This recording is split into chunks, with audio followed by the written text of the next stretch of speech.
This is Richard Wolff from Democracy at Work, responding to another Ask Prof. Wolff question from our Patreon community.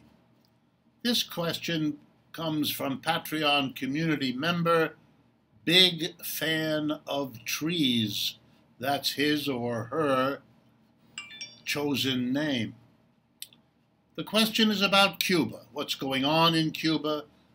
What's the story about Cuba? Is this a case of something in the way of a collapse or falling apart of communism or socialism? Is it something else? What's the reality of the situation?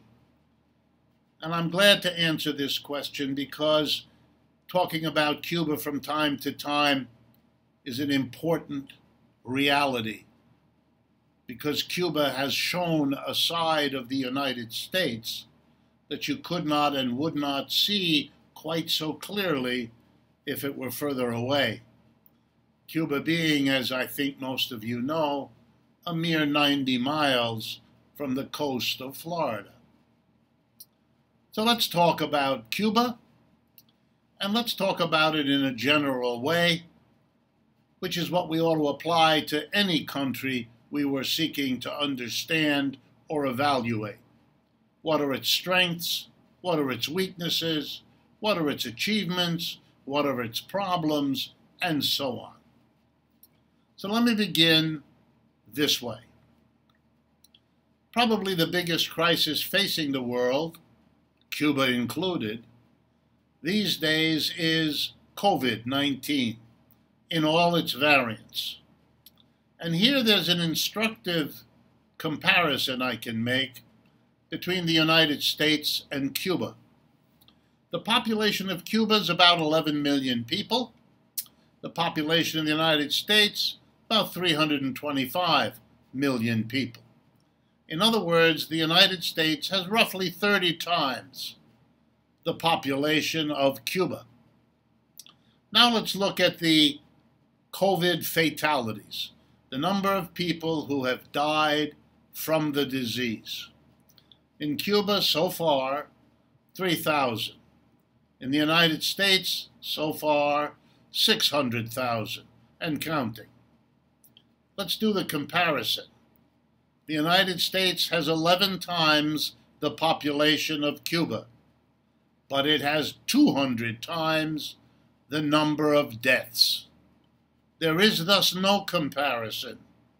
Cuba has done an infinitely better job of protecting the lives and health of its people than the United States has been able to do for its.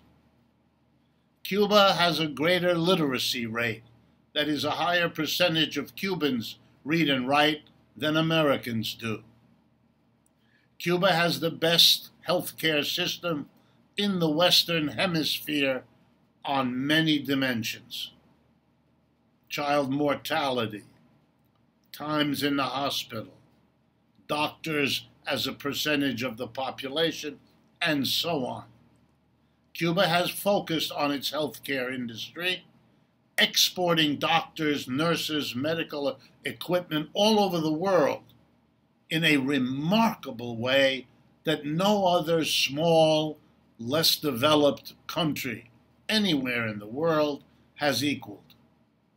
So Cuba has a lot to be proud of, a lot of achievements since it revolted from the old Latin American pattern back in 1959. But the achievements of Cuba are greater than all of that, because over the last 60 years, from the revolution made by Fidel Castro and his comrades in 1959 to the present, Cuba has had an implacable enemy, the United States, a country that has embargoed Cuba, blocking trade, investment, every kind of economic interaction between that island and the United States.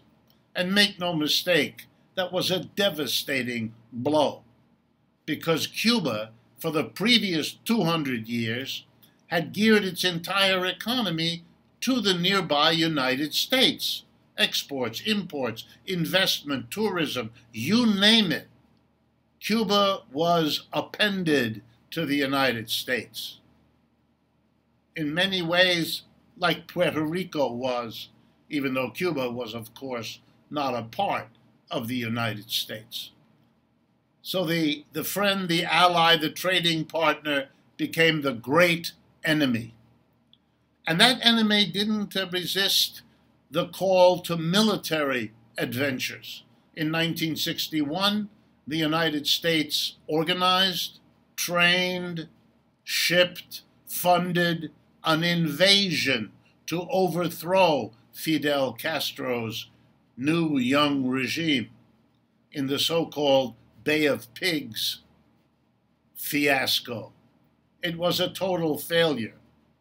The Cubans were able to push out the invaders whom they did not catch and prosecute. It was a humiliating defeat. But of course, it burdened Cuba even more, because now Cuba, cut off from the United States, had to devote enormous resources it desperately needed to survive economically. These resources had to be used to build up its military defense capability, to make it too costly for the United States to try to invade again, as they had proved they would be willing to do by the Bay of Pigs adventure in 1961. So Cuba's achievements are all the more stunning given the implacable enmity of the United States, economically, culturally, politically, militarily extraordinary. Perhaps the most remarkable achievement of the Cubans was that their socialist economic system survived these circumstances when many another small country couldn't and didn't at that time. And so the Cuban economy reorganized itself, for a while with the help of the Soviet Union. But that help had strings attached, and that help disappeared once the Soviet Union imploded in 1989, which is a long time ago. Then the Cubans were on their own. There were some countries that traded with Cuba to replace, in part, the United States, but never to a comparable degree. The Soviet Union helped Cuba, but Cuba was still a poor country, an underdeveloped country, a country disproportionately dependent on the one big crop that it grew each year, sugarcane. And so it struggled. It had its ups and downs, like all economies do, but it labored under the embargo of the United States, the threat of the United States. And that makes it particularly tasteless and invalid to hear sleazy U.S. politicians denouncing Cuba as if the problems of that society are something for which the United States bears no responsibility, as if the United States was merely a spectator, than an interested party trying every which way to smash the regime in Cuba and failing to do that over and over again. So then why the protests? The Cuban people have supported their revolution and the government of Fidel Castro, and now the government after Fidel Castro, with a remarkable unanimity and loyalty. There were always critics inside Cuba. That's healthy. They should be there. They have usually been able to speak. They have not been given the equal access to the media, but the United States and most other countries have little to say in that because they're not so good at giving critics of their system access to media either. Could the Cubans have done a better job? No doubt.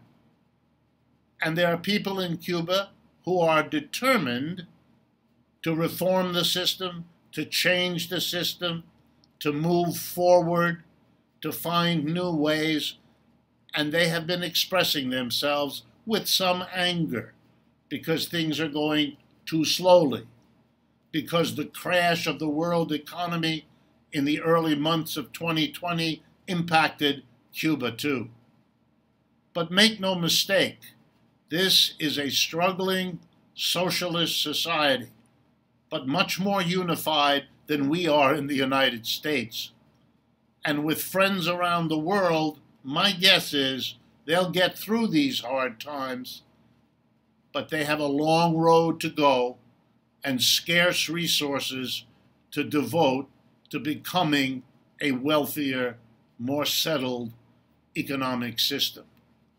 But their achievement, historically, will have been to carve out a different economic system from the dominant capitalism of the Western Hemisphere, and to keep it alive, and to keep it going, and to keep their people together and in the main supportive for 60 years, despite the enemy of the world's #1 superpower.